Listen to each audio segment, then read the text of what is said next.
Content marketing की strategy क्या चीज होती है, कैसे हम इसको बना सकते हैं। तो ये एक 6 स्टेप्स की प्रोसेस है, एक 6 चरण की प्रक्रिया है। Step by step I will take you through that, यानी आपको क्रमबद्ध तरीके से मैं उसको गो थ्रू कराता हूं। तो सबसे पहला जो चरण है, जो सबसे पहली बात है, वो आपको आपके बिजनेस की टारगेट ऑडियंस डिसाइड करनी पड़ेगी।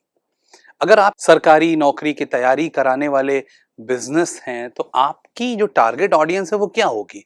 वो 18 साल से लेकर लेट्स से 32 साल तक की उम्र के वो युवक युवतियां या वो लड़के लड़कियां होंगे जो नौकरी पाना चाहते हैं, सरकारी नौकरी में बहुत इंटरेस्ट रखते हैं, सिविल सर्विसेज में इंटरेस्ट रखते हैं, यूपीएससी में इंटरेस्ट रखते हैं, या जनरल अवेयरनेस का जीएस वगैरह में बहुत सारा उनका इंटरेस्ट है। एंड एज ए रिजल्ट वो सरकारी नौकरी वाली जो ऑडियंस है उसको डिफाइन करती है। तो 18 से 32 both gender people interested in government jobs, UPSC, civil services, इस तरह की जो ऑडियंस है आपकी बिजनेस की टारगेट ऑडियंस वो बनी। अगर आप एक कोचिंग संस्थान है तो सबसे पहले जैसा भी आपका बिजनेस है आपको ये डिफाइन करना पड़ेगा कि आपकी टारगेट ऑडियंस क्या है। किसी बड़े इंस्टीट्यूट के बगल में अगर कोई क्यूएसआर खुलता है, बर्गर और पिज्जा का पॉइंट खुलता है, तो उसकी ऑडियंस भी तो ऐसी ही होती है, 18 से 24 साल के वो लड़के लड़कियां जो क्विक प्रोडक्ट्स चाहते हैं, अफोर्डेबल प्रोडक्ट चाहते हैं, और उनको बहुत सारा पैसा नहीं खर्च करना है, लेकिन उनको अच्छा एटमॉस्फेयर चाहिए, अच्छा माहौल चाहिए। और अगर आपने मान लीजिए फ्रेंचाइजी ली है तो आप ऐसी किसी कंपनी की फ्रेंचाइजी ले लेते हैं, जैसे चाय सुट्टा बार की आपने फ्रेंचाइजी ले ली, या एमबीए चाय वाला की ले ली, या फिर किसी बर्गर मॉन्क की ले ली, या किसी अलग कंपनी की ले ली। तो आपने अपनी target audience as a business define करना, ये सबसे पहला काम होता है। उसके बाद का चरण होता है कि हमारी टारगेट ऑडियंस तो डिफाइंड है, लेकिन इस टारगेट ऑडियंस के साथ हम अचीव क्या करना चाहते हैं, इनको क्या बताना चाहते हैं, इनके लिए क्या वैल्यूएबल है, और कैसे हमारे ऑब्जेक्टिव्स होंगे, कंटेंट के हमारे ऑब्जेक्टिव्स कैसे होंगे। तो अगर मेरी कोचिंग क्लासेस का बिजनेस है तो शायद मैं मैथ्स के 2-2 मिनट के रील्स या 3-3 मिनट के रील्स बनाऊंगा, जिसमें मैं किसी टिपिकल प्रॉब्लम को बहुत इजीली सॉल्व करने का शॉर्टकट दिखाऊंगा, एंड एज अ रिजल्ट वो मेरी ऑडियंस वैल्यूएबल कंटेंट होगा, उसके लिए उसका महत्व होगा।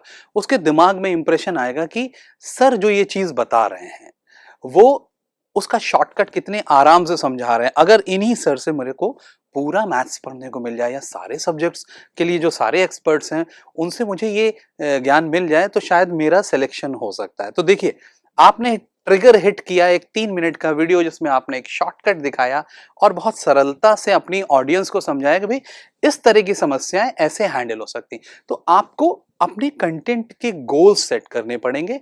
अपने केपीआईज क्या होंगे आपके कंटेंट के, की परफॉर्मेंस इंडिकेटर, कैसा कंटेंट देंगे और उससे कैसा रिजल्ट आप एक्सपेक्ट कर रहे हैं, उसको बाकायदा लिखना चाहिए कि इस तरह के कंटेंट आएंगे, इस इतनी फ्रीक्वेंसी पर आएंगे, और इन कंटेंट से मैं अपनी वेबसाइट पर लेट्स से 1000 स्टूडेंट्स का ट्रैफिक ले जाऊंगा पर मंथ, या 2000 का ट्रैफिक ले जाऊंगा, या जो भी आपके डिफाइंड ऑब्जेक्टिव्स हैं उन पे। लेकिन आपको सेकेंड स्टेज में you have to define the goal and KPIs.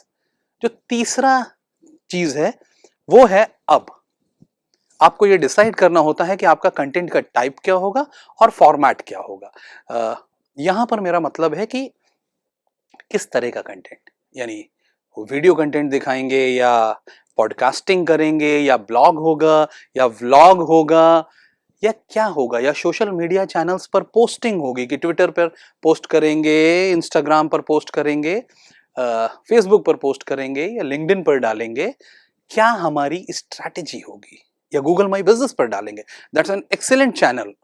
तो हमारा कंटेंट का टाइप क्या होगा, किन कंटेंट्स को हम करेंगे। So may be we can decide कि हम बिजनेस चैनल है, हम वीडियो कंटेंट करेंगे, पॉडकास्टिंग करेंगे, और अच्छे ब्लॉग्स लिखेंगे। हम बहुत ज्यादा सोशल मीडिया पर या मीम्स वाले कंटेंट में भी नहीं करेंगे। डिसाइड आपका आपका आपका बिजनेस कैसा है, आपकी ऑडियंस कितनी सीरियस या कितनी फन लविंग ऑडियंस है, इससे ये डिसाइड होता है कि आप कैसे कंटेंट टाइप्स लेंगे और किन फॉर्मेट्स में लेंगे। और जो चौथा चरण होता है, कंटेंट का कैलेंडर होना चाहिए।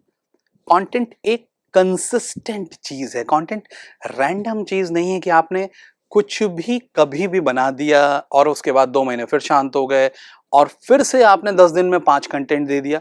So it does not works like that. ये वैसे कार्य नहीं हो पाता। Consistency is the key in nurturing a community. It is like कि अगर आपका बेटा, बेटी, पत्नी, बहन, बच्चा जो भी है वो अगर है और आप उससे कभी 3 दिन लगातार बात करते रहते हैं लेकिन 3-3 महीने बात ही नहीं करते, तो ऐसा नहीं होता ना परिवार में।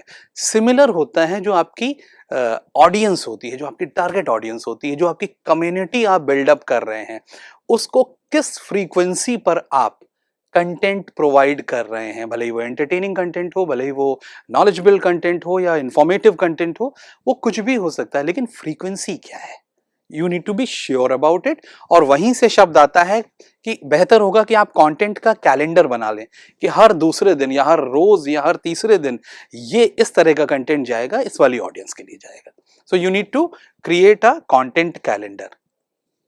अब उसके बाद बहुत जरूरी है कि अगर आप वीडियो कंटेंट बना रहे हैं तो वीडियो मेकिंग में एक कॉस्ट होती है, उसको आपको एड्रेस करना पड़ेगा और आपको बजट डिसाइड करने पड़ेंगे कि मेरे पास पर कंटेंट उसको बनाने की कॉस्ट और उसको प्रमोट करने की कॉस्ट भी होनी चाहिए। एक अच्छा content for the lack of promotion अगर मर जाता है और उससे आप बहुत सारा फायदा ले सकते थे और आपने बिकॉज उसको प्रमोट नहीं किया क्योंकि आपने बजट नहीं किया हुआ था, तो फिर कंटेंट क्रिएशन का फायदा नहीं होगा। एक एग्जांपल दे रहा हूं कि बहुत बार बहुत बड़े स्टार को एक बड़ी साबुन वाली कंपनी ने ऋतिक रोशन को उनके ब्रांड एम्बेसडर के तौर पर लिया और ऋतिक रोशन ने लेट से 7 करोड़ रुपए चार्ज किया और कंपनी के पास एड तो उसने बना लिया लेकिन उसको चलाने के लिए 1 करोड़ रुपया भी नहीं बचा। तो एक बड़ा प्रश्न उठ गया था कि भाई अगर आप उसको चला ही नहीं सकते, आपके पास प्रमोशन नहीं है, तो इतने एक्सीलेंट हीरो को लेने का आपको फायदा क्या हुआ? आपने मीडिया बाइंग कर नहीं सकते हैं तो कंटेंट क्रिएट क्यों किया? तो you need to plan your budgets कि भाई आपके पास कितना बजट है, कितने में आप कंटेंट क्रिएट करेंगे और कितने में आप उसको प्रमोट करेंगे। और जो लास्ट बिट, जो अंतिम चरण होता है कंटेंट मार्केटिंग की स्ट्रैटेजी का, वो होता है कि जो क्रिएट किया गया है कंटेंट उसको कैसे प्रमोट किया जाएगा। यानी उसको अलग अलग चैनल्स पर जब हम डाल रहे हैं तो हमारी प्रमोशन की स्ट्रैटेजी क्या होगी या हमारा कंटेंट को डिस्ट्रीब्यूशन कैसे करेंगे, किन किन प्लेटफॉर्म्स पर किस किस तरह के कंटेंट कब कब जाएंगे, ये सारी चीजें भी बहुत क्लियर होनी चाहिए।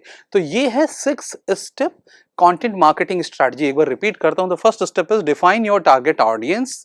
अपनी टारगेट ऑडियंस को बताएं कि क्या है, उसको डिफाइन करें, वो कौन सी ऑडियंस है जो आपकी टारगेट ऑडियंस है।